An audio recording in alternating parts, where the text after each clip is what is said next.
So now that we've had some time to process the end of the Mariners season, how do we feel about it?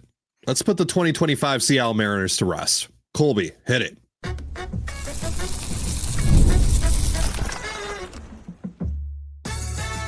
You are Locked On Mariners, your daily Seattle Mariners podcast, part of the Locked On Podcast Network, your team every day. Ahoy, sailors. It is Wednesday, October 22nd, 2025. This is Teddy Gonzalez and Colby Petnode for the Locked On Mariners podcast, part of the Locked On Podcast Network, your team every day. This episode is brought to you by FanDuel. Right now, new customers can bet just $5, and if your bet wins, you'll get $300 in bonus bets to use across the app. Download the FanDuel app today. And as always, if you want to hear from me and Colby even more and help support the show, we have a Patreon. It's called Control the Zone. And on there, we talk Mariners, Seahawks, all that good stuff. For more information, go to patreon.com/Control the Zone. Link in the description of this episode. So the Mariners season, as we all know, is over. It ends in heartbreaking fashion in Game 7 of the ALCS.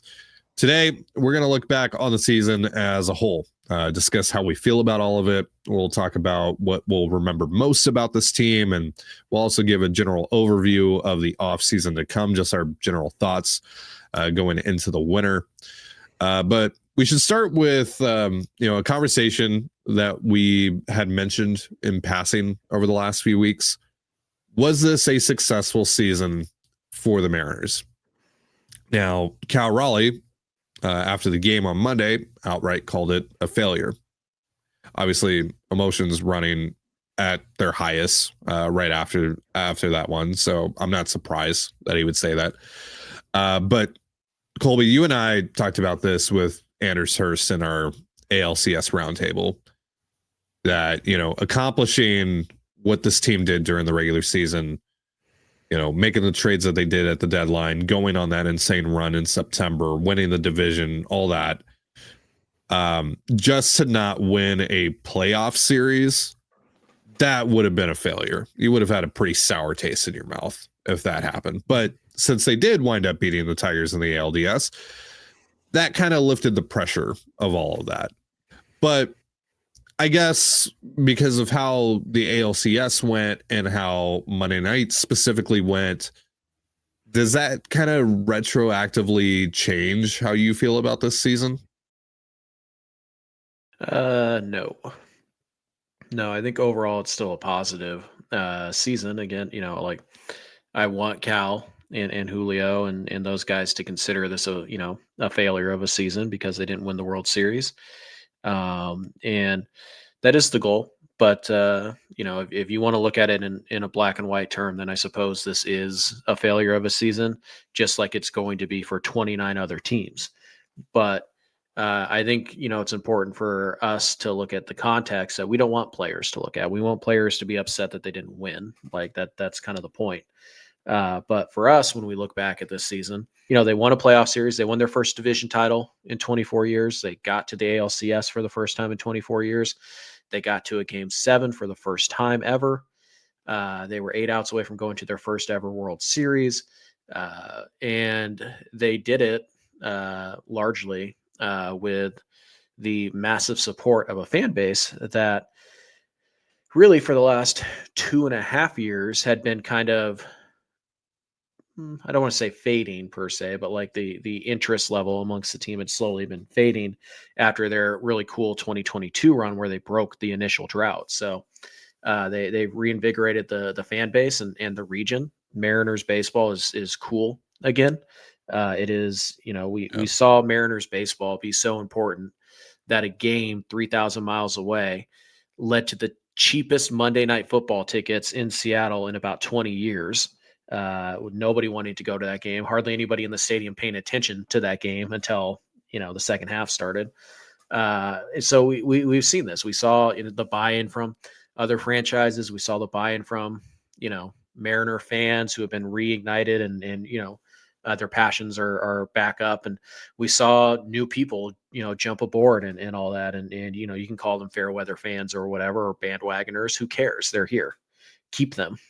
Yeah. The goal should be to keep them and not let them go. And it's one of those things where, the fan base, which is regional, it's one of the things that Seattle, the Mariners and the Seahawks as well as they have, is that they are a regional team. There is not a lot of, competition within 1,000 mile radius of these teams. And so you have to have the attention of Idaho and Oregon and Eastern Washington and all that. And they got it. So I think when you look at the grand picture, the big picture here, this season was a success in a lot of ways. Ultimately, again, I want Cal to think it's a failure. That's where I want his mindset to be.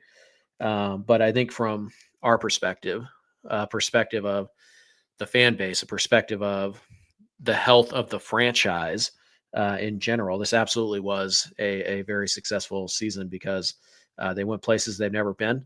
They put the team kind of back on the map a little bit here after it, like, this is the next upstart team. This team could be the next Astros. And then they tanked for 2 years.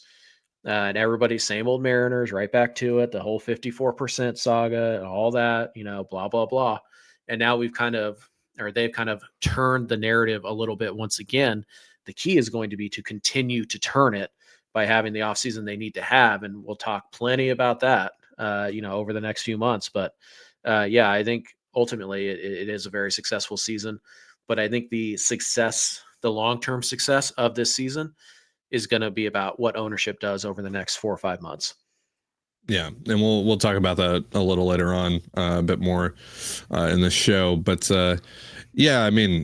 this off season that they had leading into the season was so bad that if you told me like they're going to go to the ALCS, I would have been doing backflips.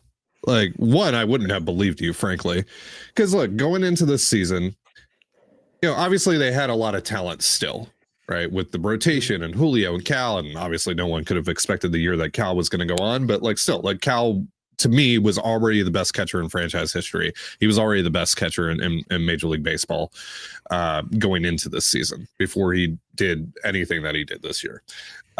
So there was obviously a lot of talent that, could potentially carry you into, contention. But, I said so many times leading into the season, whenever we talked about, what our thoughts were on this team, or whenever I made some guest appearances on, shows, whether it be here on the Locked On Network or on some other Mariners shows or what have you, that if you told me that they won, 80 games, I wouldn't be surprised. If you told me that they won 95 games and they won the division, I wouldn't be surprised. This was just such a high variance club.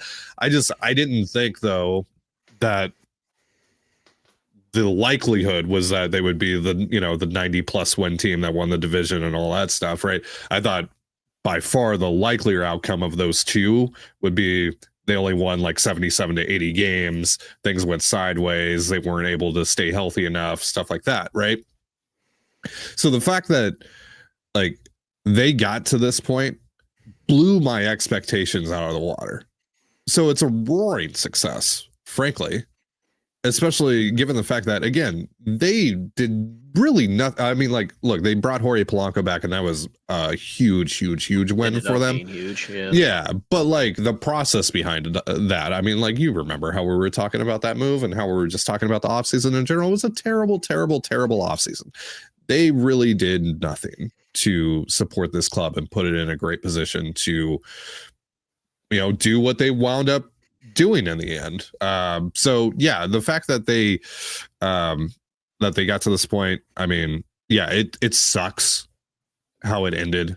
It sucks that they're not still playing baseball right now. I am bitter about how Game 7 went. I'm bitter about the fact that you even got to a Game 7, frankly.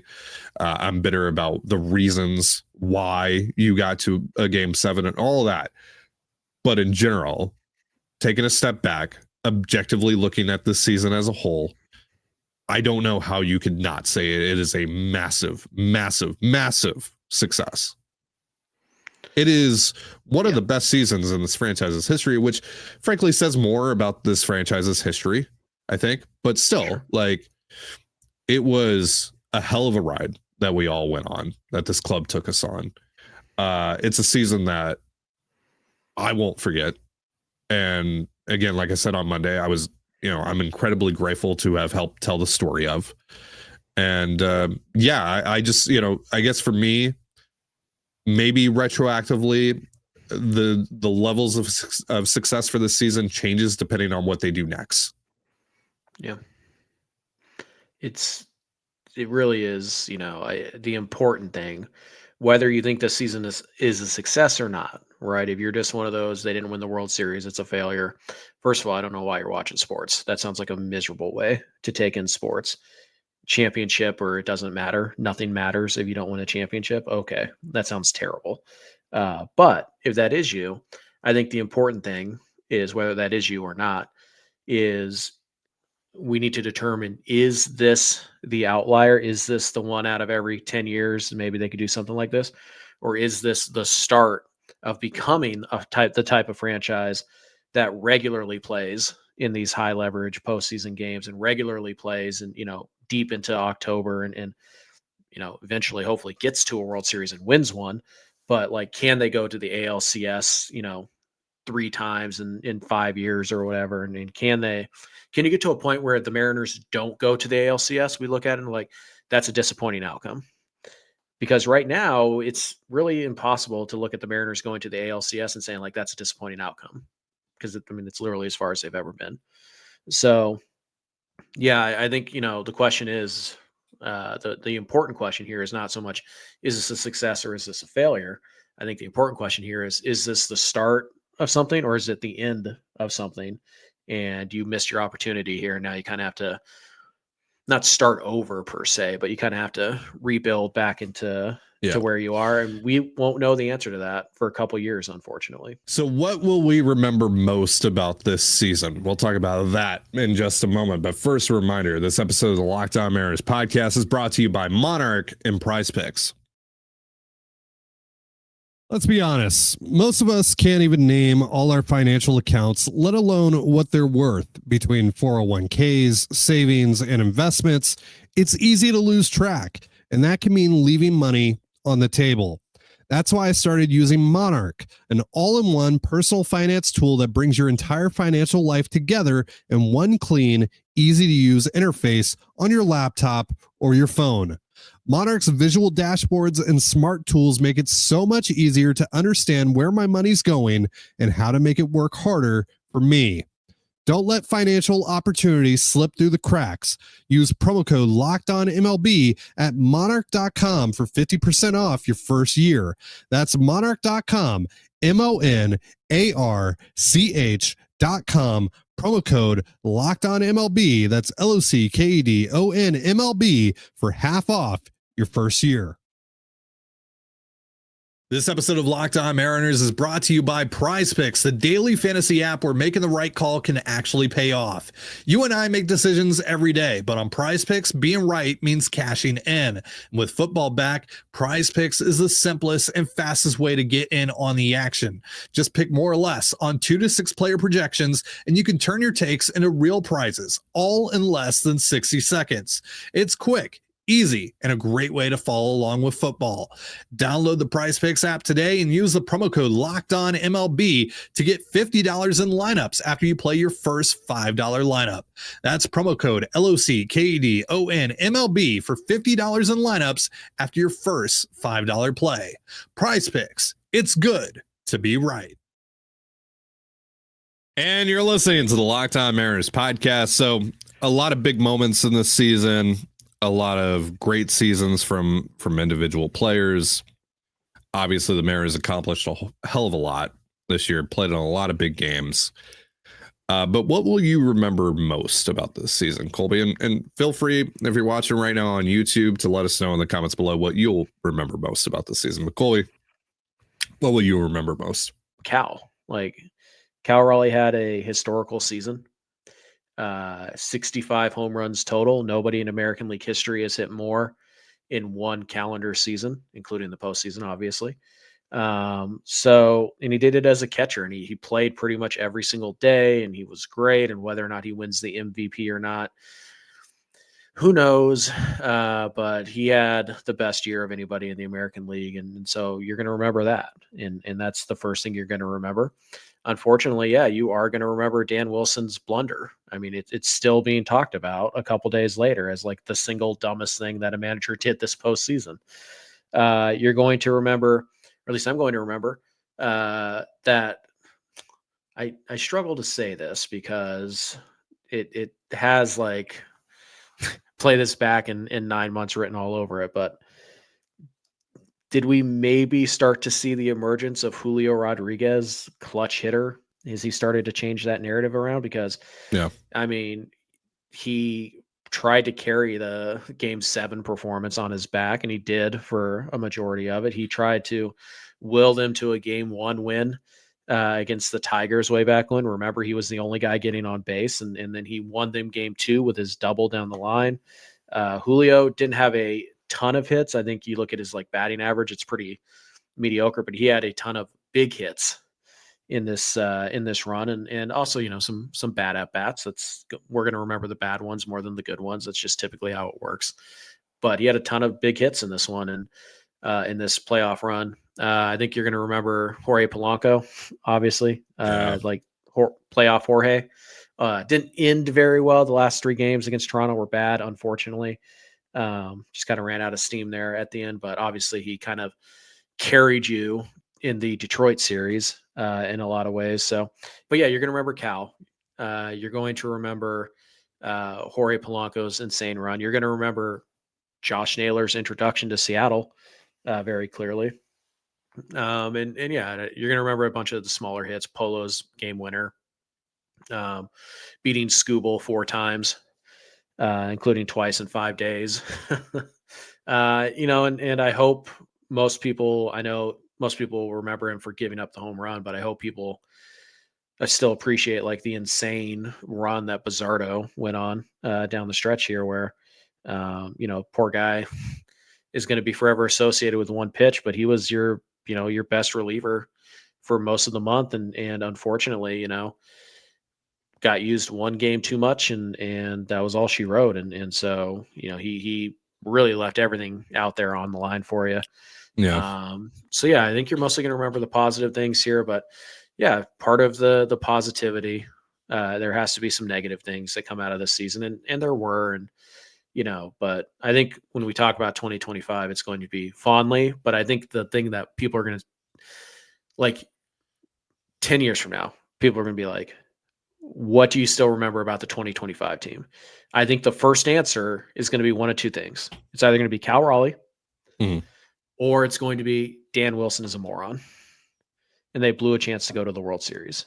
I really think those are going to be the 2 things, unfortunately. And it kind of stinks that one decision is going to be neck and neck with a guy who hit 65 home runs while playing catcher, but it's going to be. It has to be. It's the same thing as, you know, Pete Carroll throwing from the 1.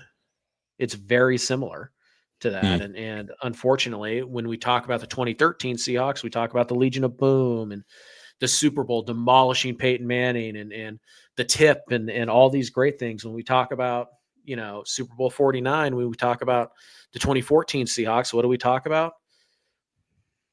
The play at the 1 yard Yeah, line. we don't talk about the comeback in the NFC Championship. We talk about the 1 yard line. We don't talk about the Chris Matthews game. We don't talk about, you know, Marshawn's best season ever. We don't talk about, you know, all the insanity and that went in with the Percy Harvin thing. And we don't talk about that. We talk about one thing about that 2014 team.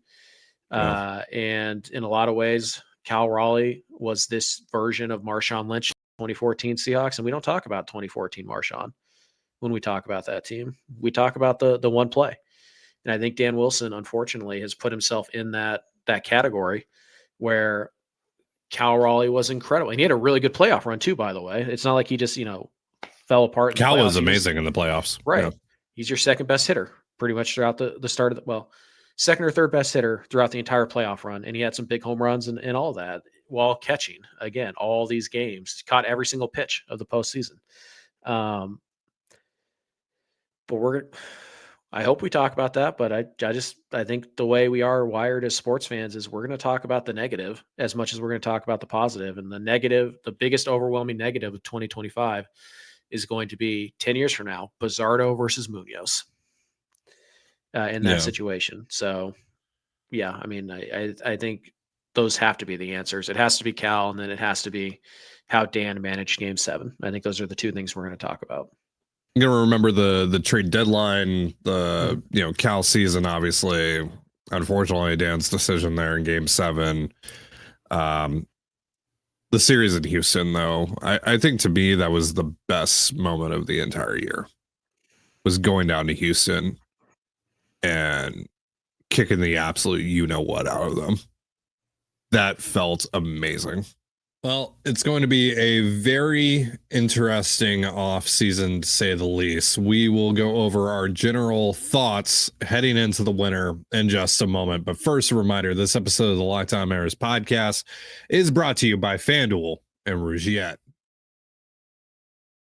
The NFL season is here, and FanDuel is making sure you're ready for kickoff with a can't-miss offer. Right now, new customers can bet just $5, and if your bet wins, you'll get $300 in bonus bets to use across the app. FanDuel makes every game more exciting, whether you're watching your team or just keeping an eye on your fantasy lineup. It's quick, easy, and the best way to add a little more energy to Sundays. So, are you ready to play? Download the FanDuel app now by visiting FanDuel.com to get started. That's FanDuel.com to place your first $5 bet. Fellas, you've probably heard of Viagra or Cialis. Maybe you've even tried them. But if you're looking for something beyond the usual pill, it's time to meet Rougiette Go Long. This isn't just another ED pill. It's a total game changer for confidence. Go Long combines 2 doctor-trusted medications and 1 dual-action formula, so you can get hard and go the distance. The effects can last up to 36 hours. That's confidence all day, all night, and even into the next day. Ready to level up your confidence in the bedroom? Head to RUGIET.com and use the promo code LOCKEDONMLB for 15% off your first order. That's RUGIET.com, promo code LOCKEDONMLB. Make sure to use our code so they know we sent you. And you're listening to the Locked On Mariners podcast. So we're going to have so much time to talk about the offseason because it's the offseason now. You know, we're going to talk about every single possible player they could possibly acquire under the sun over the next few months. We're going to go every single avenue. We're going to talk about every single possible thing that they could do this offseason.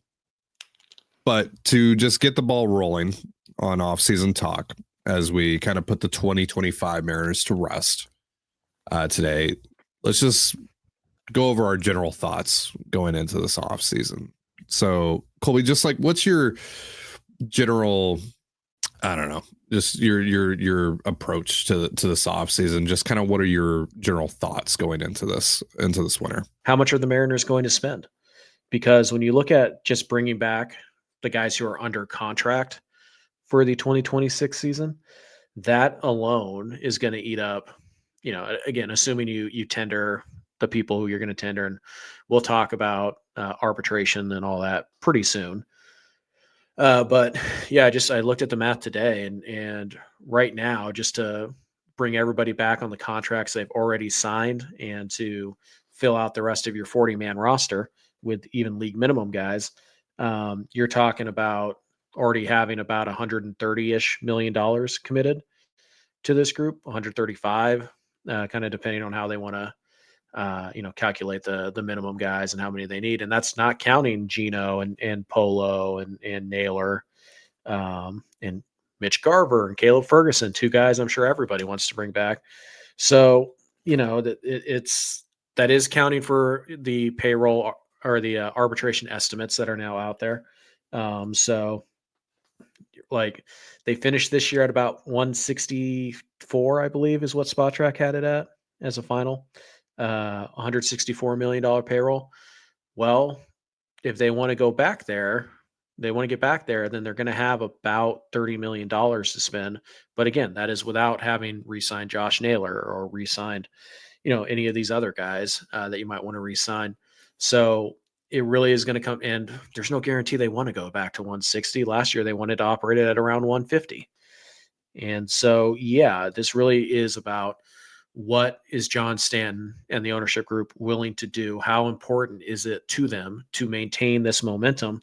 And that's going to determine the whole offseason because, it's really hard to cut money from your payroll and get better the following year. And even if, like, for example, even if they say, oh no, we're raising payroll another $5 million from what we started last year, and it is 155. Okay, well, if it's 155 and you're starting at 135, Naylor just took up all 20 million, and I still have holes at second, third, DH, left field, right field, left field. One of them, we have a corner outfield spot.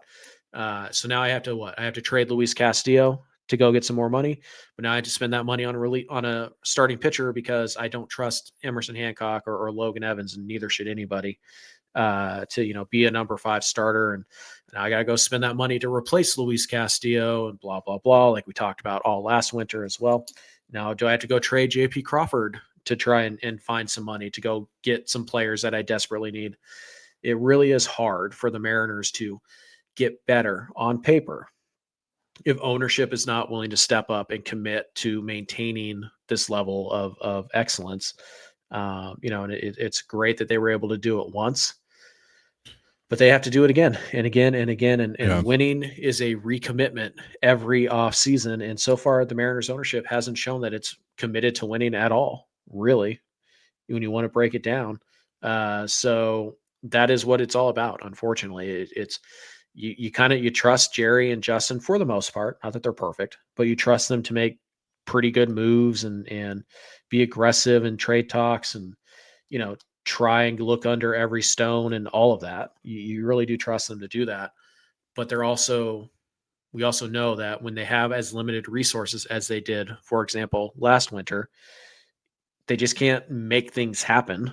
Like, there has to be some give and take. There has to be some backup plans and all that. And so, yeah, it's kind of one of those things. Like, do I trust the front office to do a pretty good job? Yes, because they've had to navigate this BS for the last 3 winters. Do I trust the front office to do what they need to do, or the ownership to do what they need to do? No, not at all. And so that really, to me, is going to tell the tale of what the Mariners, do this winter. It's going to come down to how much does John Stanton and Chris Larson and that group actually care about winning. We're going to find out. So over the course of the season, we got little nibbles of support from ownership for the front office where they kind of got out of the way. Now, we don't know everything that happened and what limitations were still put in place and all that, but they were able to extend Cal at the start of the year. They were able to take a shot on Leody Taveras and essentially light $3 million on fire because that just did not work out at all. And then they were able to add about $10 million in payroll, which isn't a lot, but it's something. And it's something that they haven't been willing to do in the past, to go out and get a Eugenio Suarez and Josh Naylor and Caleb Ferguson at the deadline. What I'm interested to see is, do those little nibbles of support turn into a bigger gesture this offseason? They've obviously made a lot of playoff revenue.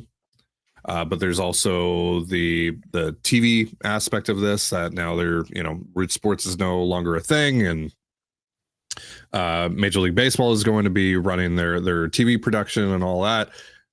How does that impact things financially? Are they going to use that as an excuse? Historically speaking, the likelihood is they will, as well as the impending lockout at the end of 2026. So I'm very much in the boat of, I'll believe it when I see it.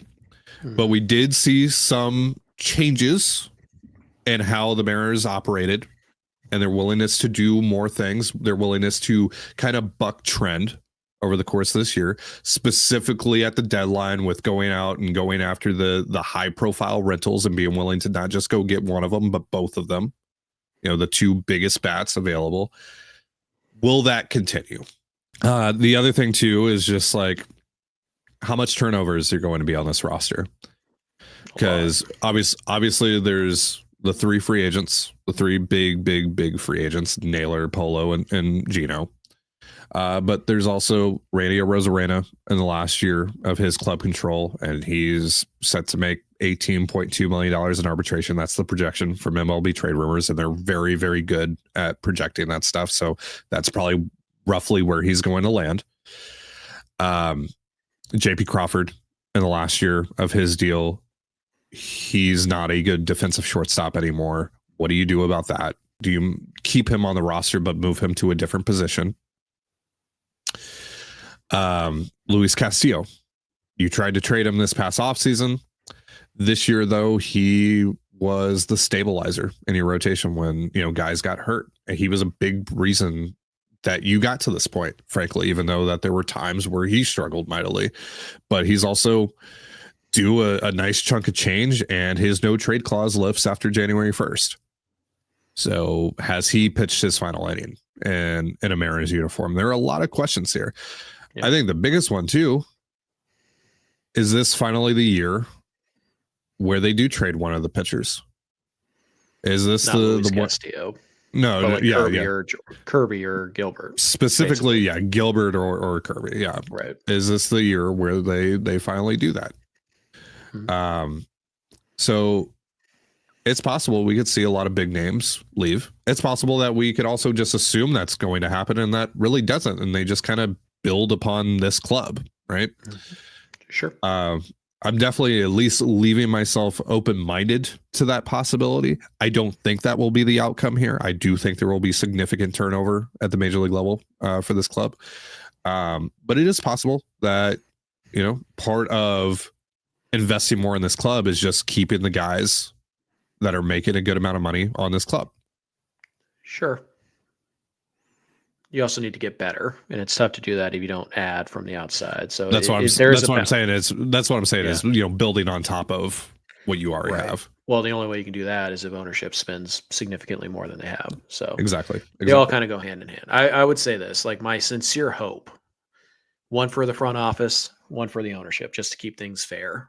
One, I hope the front office has learned the value of rental players and how club control, particularly when you're in the middle of a World Series contention title, doesn't matter as much. And you're going to take some L's on long-term trades. Who cares? You're doing it for short-term relief. That is the point. So hopefully that carries through. Because in the winter, we know the Mariners don't do that. And they hardly do it in the summer until this last year. So hopefully that is something they've learned and they move on from. For the ownership, I hope the lesson that they learned is, wow, when we invest in the ball club, in the 26-man roster, and not in bars across the street from the stadium, people will show up. 30,000 people will come on a Tuesday night when we play the freaking Rockies if we have a good baseball team, if we have a good product. So I hope those are the lessons that are learned, and I hope that they are applied, that ownership needs to spend more. They need to invest more in the ball club, not in the stuff surrounding the stadium. Invest your money in the ball club. And I hope that the front office has learned that, like, wow, rentals can be impactful and they can be a difference maker. And we should be more aggressive in that market, because not only are they, good players that we can get that we've largely been ignoring for the last 5-10 years, but also they're a lot cheaper to get than multiple years of a guy. So I hope those are the two lessons that are learned by Jerry and Justin, but also from Stanton and Larson. Who do I think is more likely to learn their lesson? Jerry and Justin. Yeah. By a mile. But those are the two lessons I hope that both of those groups learned in the 2025 season. Yeah, I just hope that they approach this thing from here on out as the most important club is the current one. Now, you still have to strike a balance. You definitely don't want it to do anything that just kills you for years and years and years down the road. No team has ever gone all in on one season. That's not what we're suggesting. We're not suggesting burn down the farm so that you can have one shot in 2026 and then you have to start the whole thing over again. But well, maybe the Padres have done that, but yeah. They've gotten really close. Sure. Yeah. But yeah, like the most important club has to be the current one from here on out. Like, How do I win the World Series in 2026? That's why I brought up the Scooble thing, right? Whether that happens or not, whatever. But like, yes. I know. I'm gonna Ty's- I'm gonna put a board right there, and every time you mention Scooble, I'm gonna do a little line. I might have to get a couple boards. Sure. But yeah, like that's why I mentioned the Scooble thing is like how if that's possible, like that helps me win the World Series in 2026. Obviously, like that should be a priority. That should be something that I heavily consider and heavily go after. Right. Sure. Even if it is going to be pricey, even if it is, a huge cost for maybe only 1 year of gain. Mm-hmm. So, those are the things that I want to see out of this front office and out of this organization in general moving forward, not just for 2026, but beyond, is that it's all about winning the World Series now, not setting ourselves up to, again, you got to strike a balance. And there are going to be moves that are made with, the long term more in mind. But for the most part, I want the goal and I want the motivating force behind most of the roster decisions to be, how do I win the World Series immediately? That's going to do it for our show. Thank you so much for joining us here on the Locked On Mariners podcast. For Colby Patnode, I'm Tidy Gonzalez. Be sure to give us a follow on Twitter at LO_Mariners. You can follow me at Tidy Gonzalez, Colby at CPAT11, that's CPAT11. We're also on Blue Sky. You can follow me at TDG, Colby at MLB Colby, and the show at Locked On Mariners. You can also find us on Instagram at Locked On Mariners. Have yourself a beautiful baseball day. We'll see you next time. Peace.